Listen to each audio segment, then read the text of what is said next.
This is the first episode of Radio BIDAR in English. In our today's discussion panel, we have Sharif, Mohammad, Mehdi, and a guest who is Stef.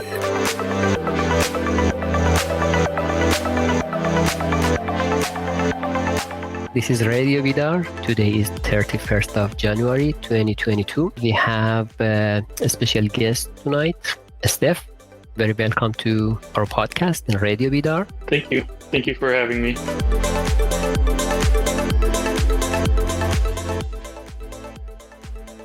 So last week we talked about different topics of Metaverse. One was about Metaverse and the challenges that we already have coming for future. The other one was Metaverse and how we can deal with during the challenges that we will face in future, because there is no assigned protocol up to now and different companies are going through it.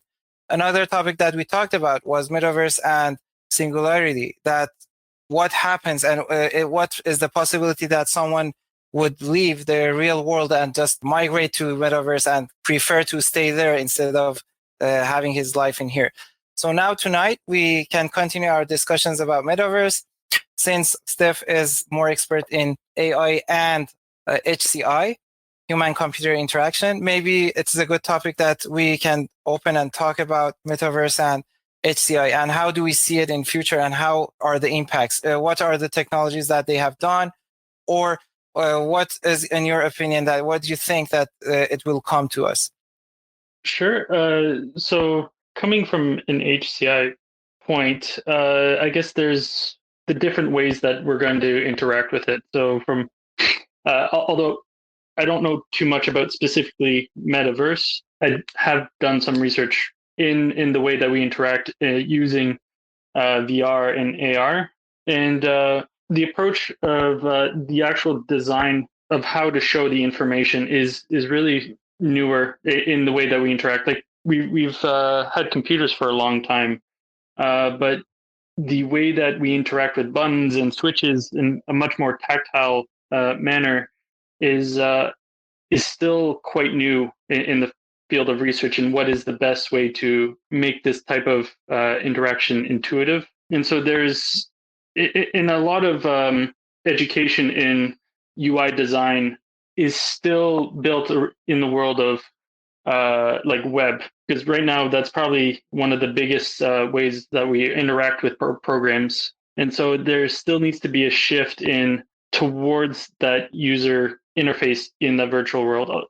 There has been a lot of experimentations of attaching it to different types of whether it's like your hand or a UI that's like above, like in a video game where you have different HUD elements, but there's still the interaction is still seems to not be quite to the level of feeling natural that I think is needed to have this fully immersive world.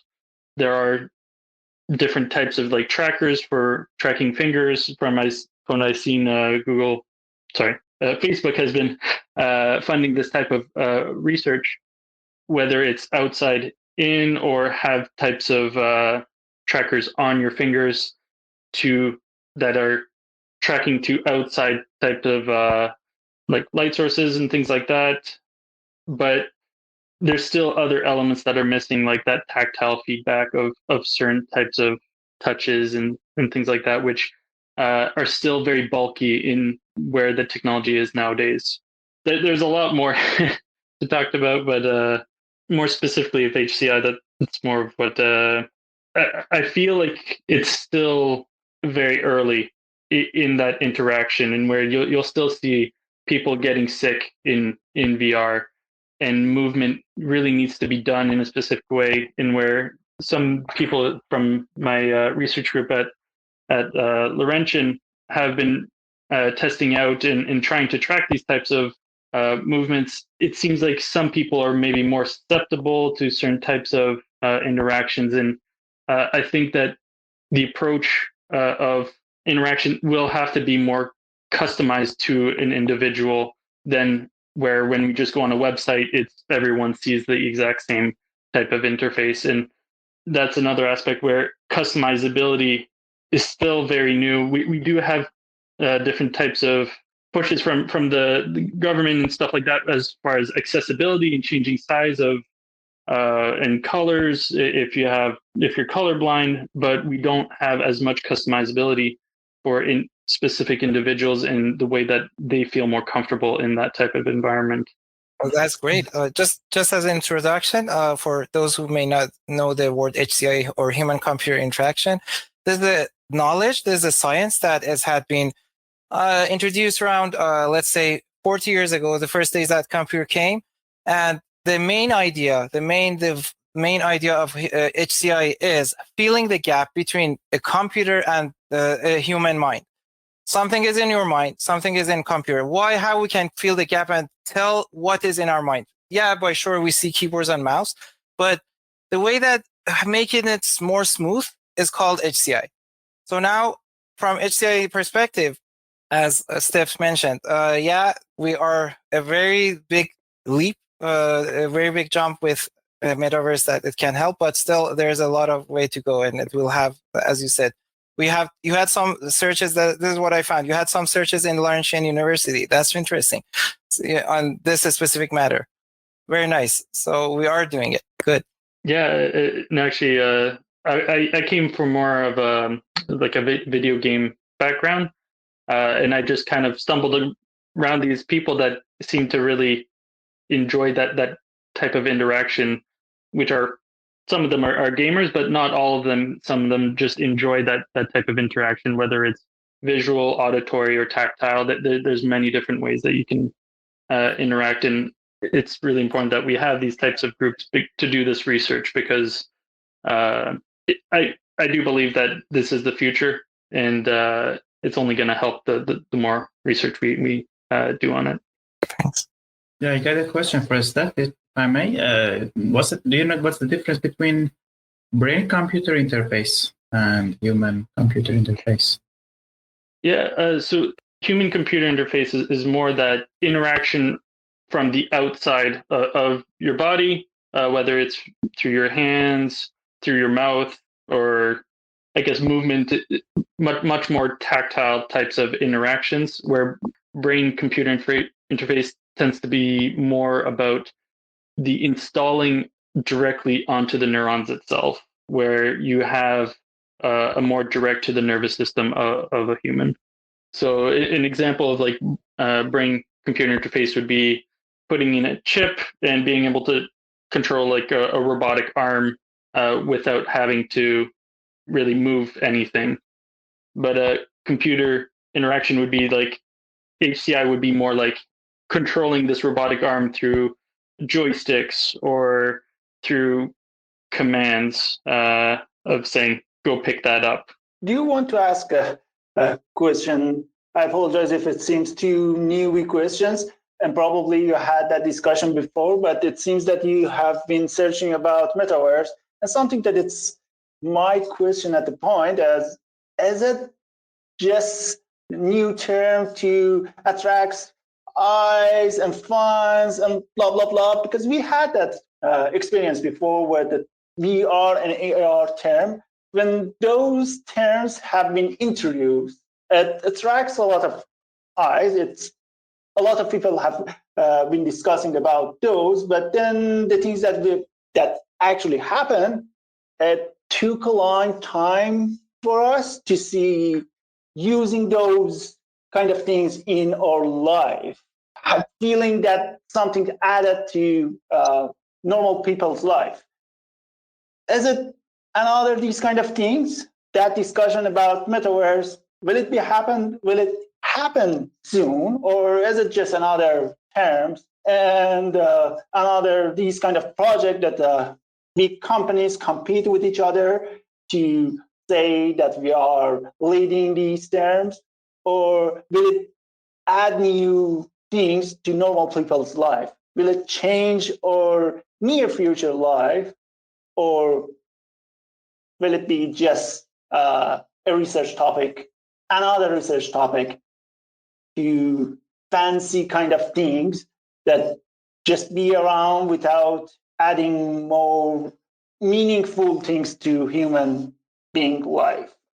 So I guess I can say a little bit on that, although I don't think I'm necessarily the right person to go in too much in depth about business. But I think there's definitely a push from Facebook in the way that social media is portrayed in the general public, where especially the newer generation tends to is starting to more pull back from the social media that at least I grew up with, in turning to other types of media or other forms of communication. And I think one of the causes of that is Facebook trying to stay relevant, in rebranding itself is one side of that, and trying to be more intertwined in not just coming home and talking to friends, but being part of your personal life outside. Like I've seen some talk about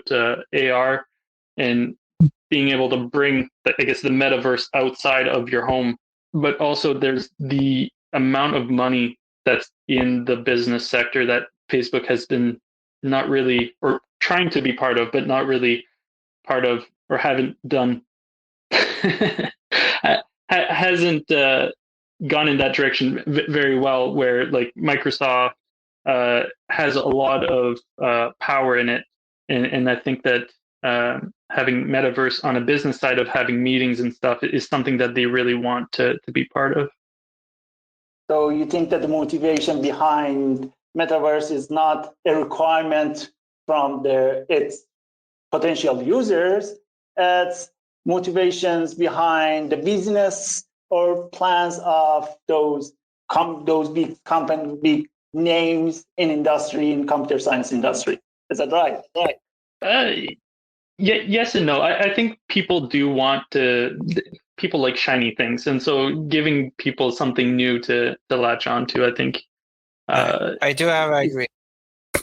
Yeah, I just want to remind you that Bill Gates today, last week, mentioned our prediction, our anticipation for Metaverse to come in our daily life is 5 to 10 years, but it is wrong. It is less than 3 years. This is what he said. And he said that we will see the daily meetings, such thing that what we are doing right now will happen in Metaverse in less than 3 years. So yes, as Stef said, people are looking always for a fancy thing. It is not a necessary thing in our life, but it will come inside our life. Something I always compare it with smartwatches. Without that, we didn't feel any lack of it, but it was forced inside our lives, and now we live with it. Or something like Google Home or Alexa. We had them. We could use our cell phones, but now they are forced in our daily lives. Something I just want to also touch on is, which I think also needs more research, is the psychological effect of always being connected to social media. And something that we, before social media, didn't really have a problem. We were just humans interacting. But there's seems to be some issues with mental health and always being connected and always trying to put your best foot forward, which is something I'm scared about. And I don't know if any of you have more experience with that, but it seems kind of a darker side of this future, where Fitbit can help with someone's health by, making someone go out for walks, tracking steps and heart rate and things like that. Even I've seen if people are riding their bikes and crashing, it'll call 911 or put a GPS and alert people on your contacts list. There's a lot of good on that side. But mental health is, I think, something that hasn't been researched enough on the side of social media. And I guess to introduce that topic, the current situation that we are in, the COVID, working from home, a lot of remote meetings and all of those stuff make situation perfect for introducing something like that. And people will accept it better in this situation. If we weren't in this kind of work from home situation, things were different. And I guess those big companies, again, need a push, and that gave them those opportunity that they were looking for a long time. Last week, I opened a discussion. It was about relation between Metaverse and Singularity, and I was telling that upon Moore's law that every year we will get reached to twice of the calculation with half price from last year. Plus, if we assume that how the amount of the human knowledge is getting increased every year, upon the predictions based on IBM prediction from 30 years ago in 2020, which right now we are in that decade, in every 12 hours, the human knowledge is getting doubled every 12 hours. And the amount of the CPU powers are getting doubled. So if we go this way that we are going, in near future, we will have such strong supercomputers that can interact with each other. Will we be so strong that can increase the knowledge of human? So they can create a world, although that it is virtual and it's in the metaverse world. But just imagine that you are living in a world that every second human knowledge is getting doubled. And then what you can see and what you can imagine in those worlds is really unbelievable that what we can experience in real world. Plus, if those those gadgets will become a part of our body, and then we can have a part of those strength that can communicate with each other upon computer ports with this broadband data, then instead of having this medium of talking and speaking and translating in human language, just compare it with metaverse and compile it. And if we merge all of these technologies with together, then we will have a very massive new world that it is really unbelievable. That's one of the signs of how we can experience singularity and how we will see it. So although that what we say is maybe it is so fancy, it is not necessary what we are seeing it will come, but we should experience it and let's say debug it, solve the problems, make it more friendly. And in near future, what we will see is that is really coming in our hands, and it is coming part of our life, inevitable. I think that you're definitely right, and there's even another aspect where it's not just the environment evolving around us, but we also evolve around the environment as well. Where, like back in the day, no one knew how to type until the typewriter came out, and more people were using it. And so as we come out with newer technologies that allows us to interact faster and more efficiently within or with the computer, and giving them this different medium just allows so many more different ways to interact. I think we'll also see the way that we evolve using the computer will also change and speed up as well.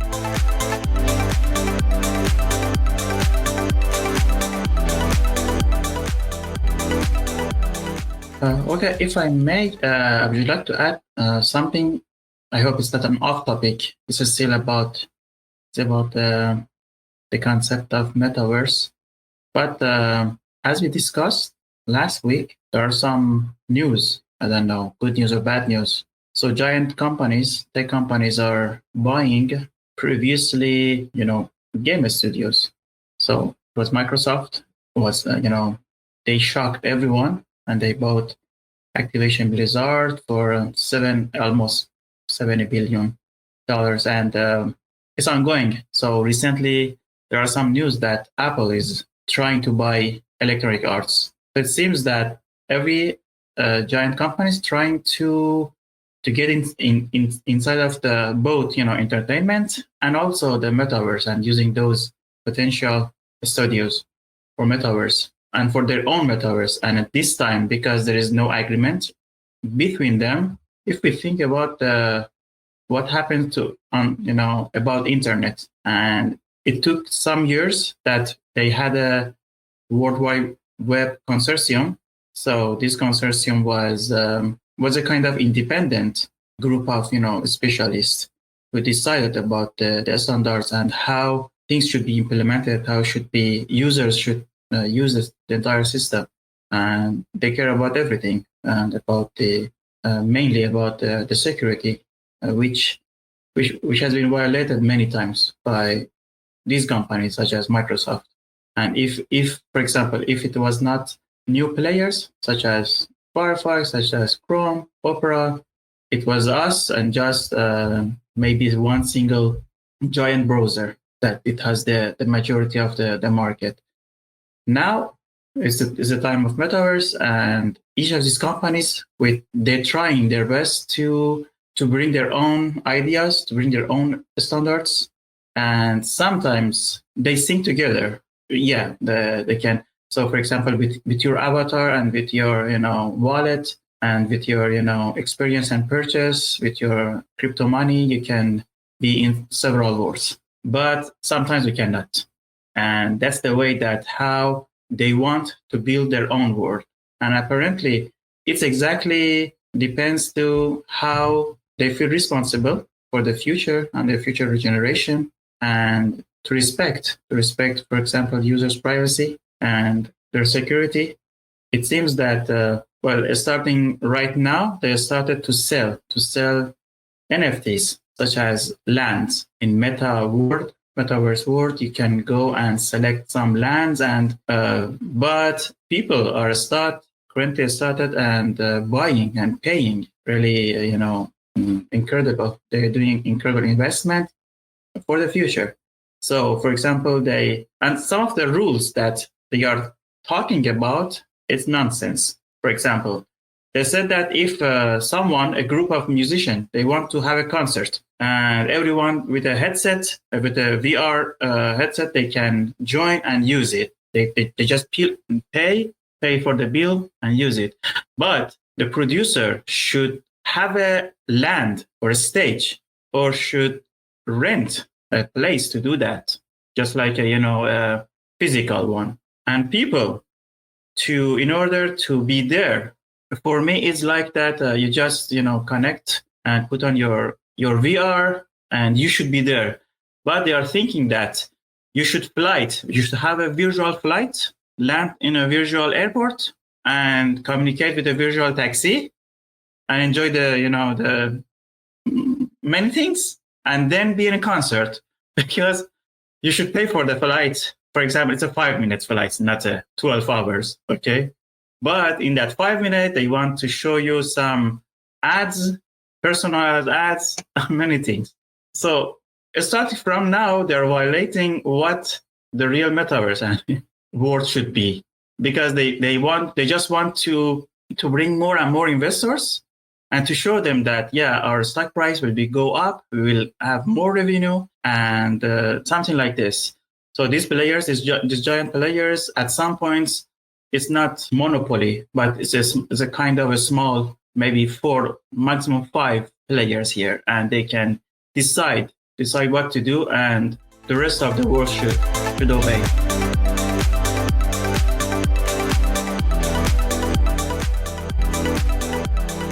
Because of the 20th year of Xbox has been published, now Xbox has its own metaverse right now. It is called museum.xbox.com. There's a metaverse that you can walk and see the history of the different games that have been published, or different devices that have been published.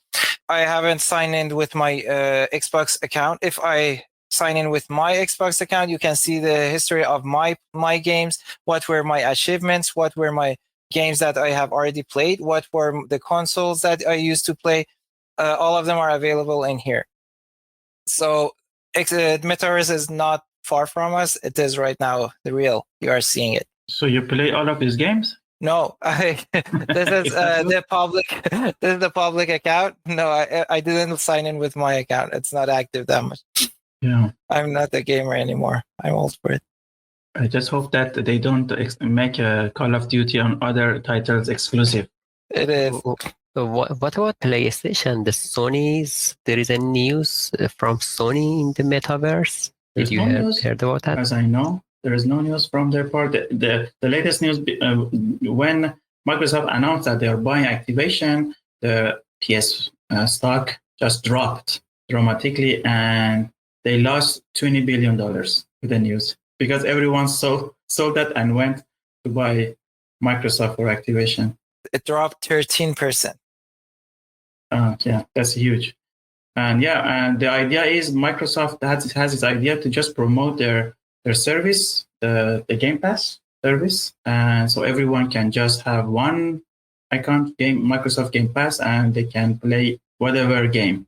And in that time, maybe Sony wants to just share some of their exclusive titles with them. And well, the future is not really good in that way because when there's competition, you can see more and more progress. There was one time that 30 years ago, the CPU processor, it was in production, it was just Intel. And you cannot see, very huge difference, every year. But as new players came, they started to move. They started to move, and the winners was users because the same thing happened for NVIDIA, or it was ATI before. NVIDIA and ATI war together. So yeah, when there's competition, the final users will enjoy that. I hope it happens here in Metaverse too. Yeah, I'm thinking about the Meta, former Facebook. Maybe they have any plan to create hardware for the Metaverse, or maybe not, because Microsoft has Xbox. They already bought the Oculus company, which produce VR headsets. And I don't know what else they want to. And yeah, NVIDIA is working on something that gamers, or maybe later people, they can walk in that, actually walk, not just, by moving your mouse. There are kind of treadmills in every direction without going to the wall and hit yourself somewhere when you have, VR, because you cannot see anything. Not see anything. You see some things that it really affect your brain. Yeah, and NVIDIA is working on that, and well, that's a good news. Yeah, there are some hardwares coming from Metaverse. I recommend you watch the movie Ready Player One. It's from Spielberg. The story is a little for children, but it's exactly talking about Metaverse and how you're experiencing it. One part is exactly the treadmill that you mentioned. It has people who wear a treadmill, go and stand on treadmill. They close their self to not fall. But while they were running, they have to run directions on the treadmill. The name is Ready Player One. It's 2018 movie. The term of the treadmill that you're talking about is called Omnidirectional Treadmill. You worked with it, Stef, in Florence University in your researches? Oh, I would have loved to, but no. When I was doing my research, we don't have that much funding. Although our lab would have been just big enough to have it. But no, sadly, I haven't had any experience. We had some research students looking at potential topics that we could potentially get some funding, but at the time that I was there, they hadn't yet gotten anything. Something similar to this, but related to Google Walk. I saw it. It was around, I think, 1 or 2 years ago. They were helping people that have Alzheimer.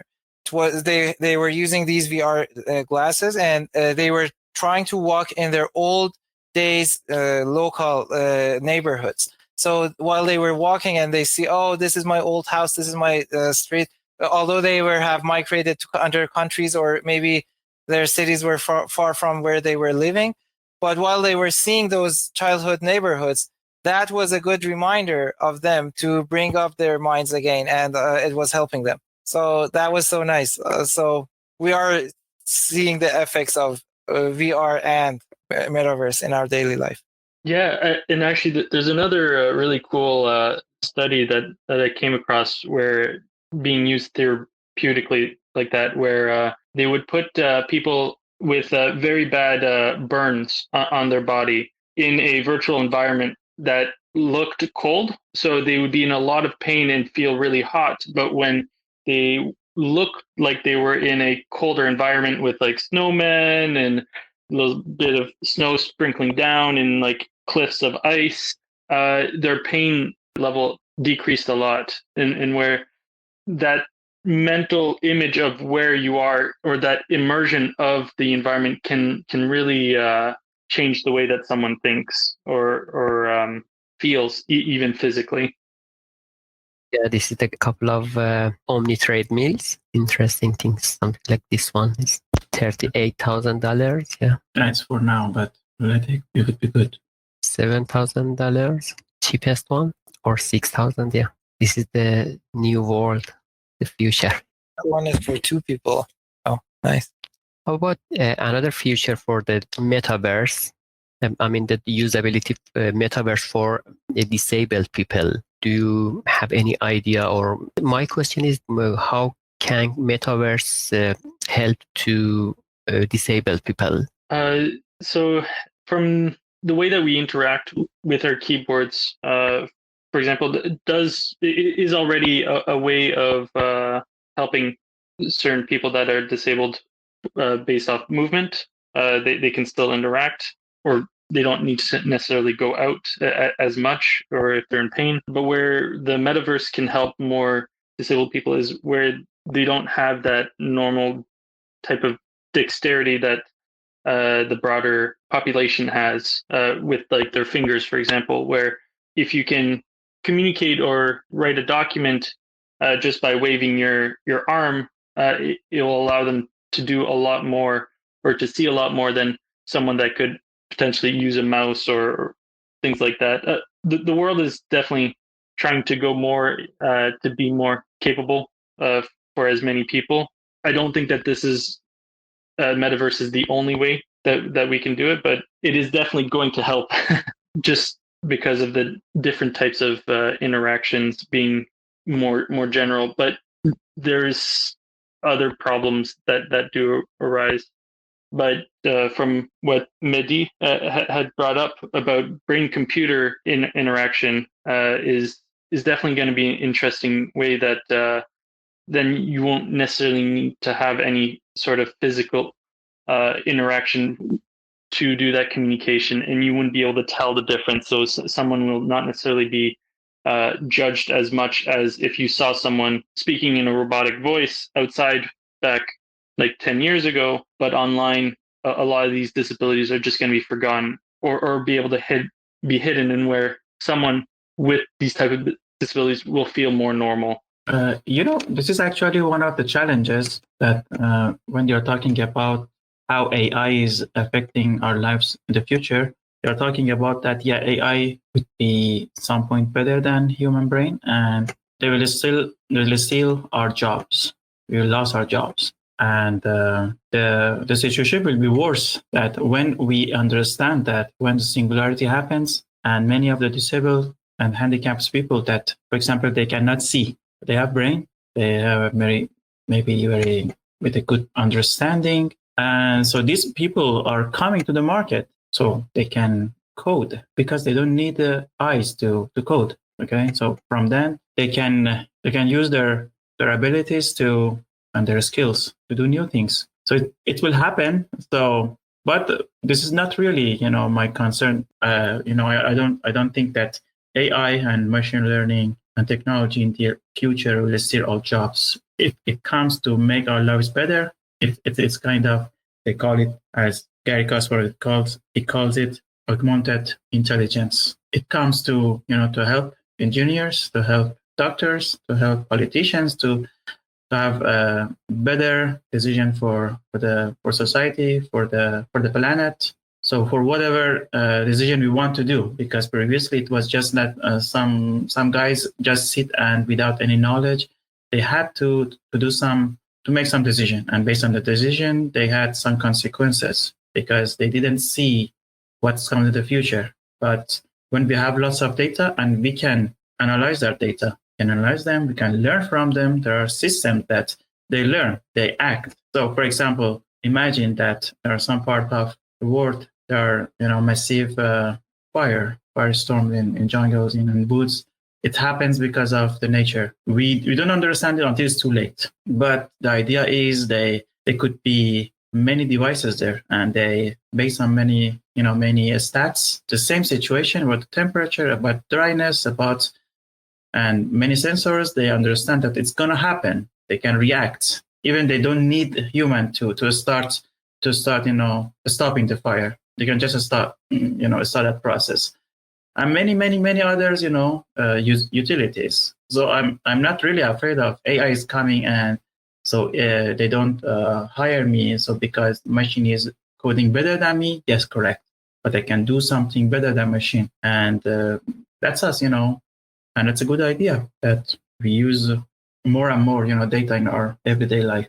Yeah, and actually, there's a good point there where Metaverse will basically simplify some of the complexity that we have in our interactions outside, and be able to boil it down to an easier type of environment for AIs to learn how to interact with us as well. Where before maybe it was through text, and you could see things like in like shows like in Black Mirror, where we can train an AI to mimic texting, or we can have types of based off movies or whatever. It can, with deepfakes, it can try to recreate video, but this will allow us to do some data collection that will be able to train it on more complicated behaviors, but without having too much complexity of the outside world. It'll be interesting to see how that data collection is done and how the training is done as well.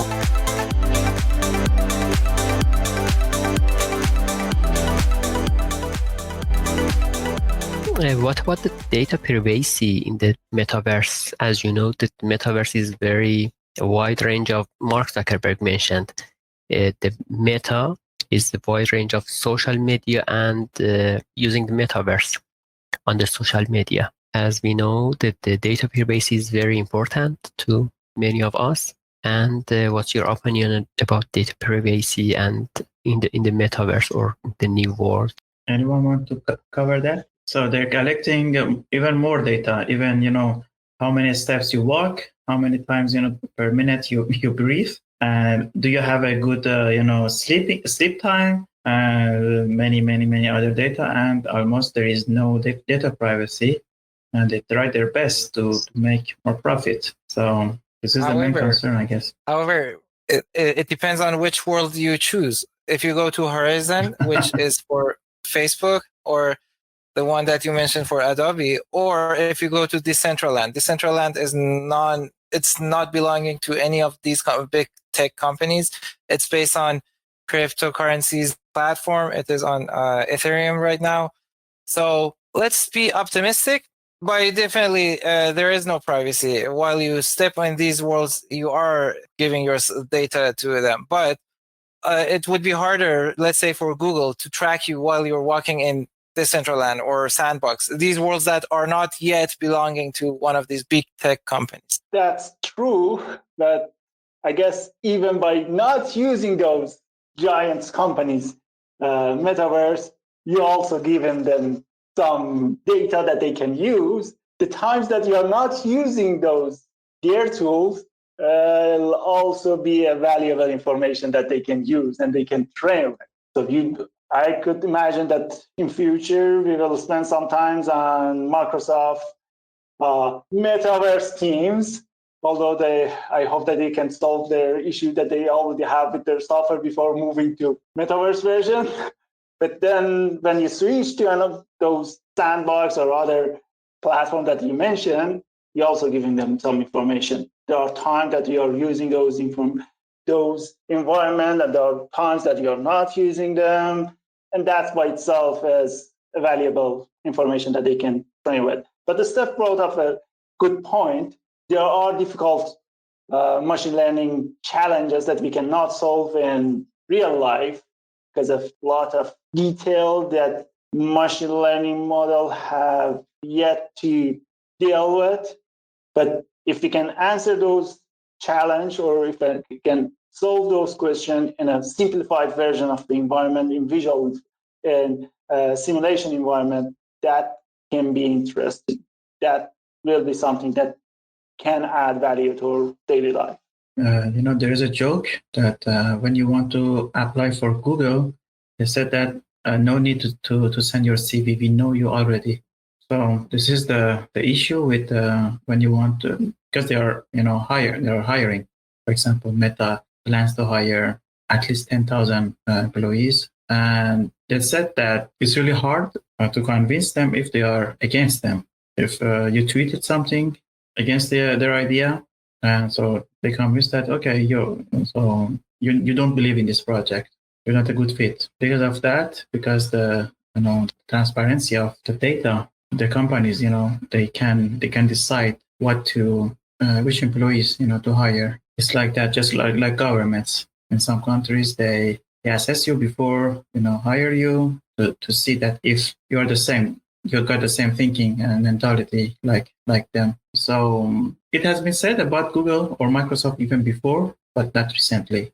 But I'm pretty sure that it's going to happen again. So again, if you want to work for Meta, I guess that you should have a Meta or you should have a Facebook account. So if you just remove your Facebook and you don't want to use Facebook, you're out of that that circle and like that. So and it's maybe it's not a really huge problem, but when there are just a few players, few companies out there, you should choose between them, and that's the issue. And so sometimes people started to hide themselves and not talk about what you're really thinking. Yeah. So I get a question for you, Stef.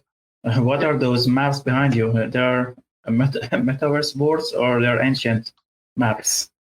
Well, you might see them in Metaverse. Those are Bethesda maps. So it said from Bethesda games, so Elder Scrolls, so Skyrim and Oblivion. So I would not be surprised if people were to recreate this in the Metaverse so we can walk around. Well, they started about the maps and the words. They started to do something. For example, there's a company that they're just simulating the current world, map of world with all of the countries, and you should be a citizen of some country and apply for citizenship for another one sometimes, and you can buy lands. And there are others that they have other ideas that so they don't really think that the world should be like that map, or they can bring whatever map they want, like the map of Skyrim. You said, yeah. So Skyrim and Oblivion. I agree. The only way that really this is going to work is if this type of environment creation is open to the public. If you lock it down to only some individuals and you can only walk in their country, there's a lot of problems ethically that are going to start arising. And I think if that were to ever happen, we would probably end up starting to see a shift in laws, whether it's local or international laws around this type of technology. Okay, thank you. That was a really good discussion. Thanks for joining. Thank you for having me. It was a very nice discussion. I'm very happy that we had Stefan in our tonight discussion. Thanks for coming. Thank you for having me.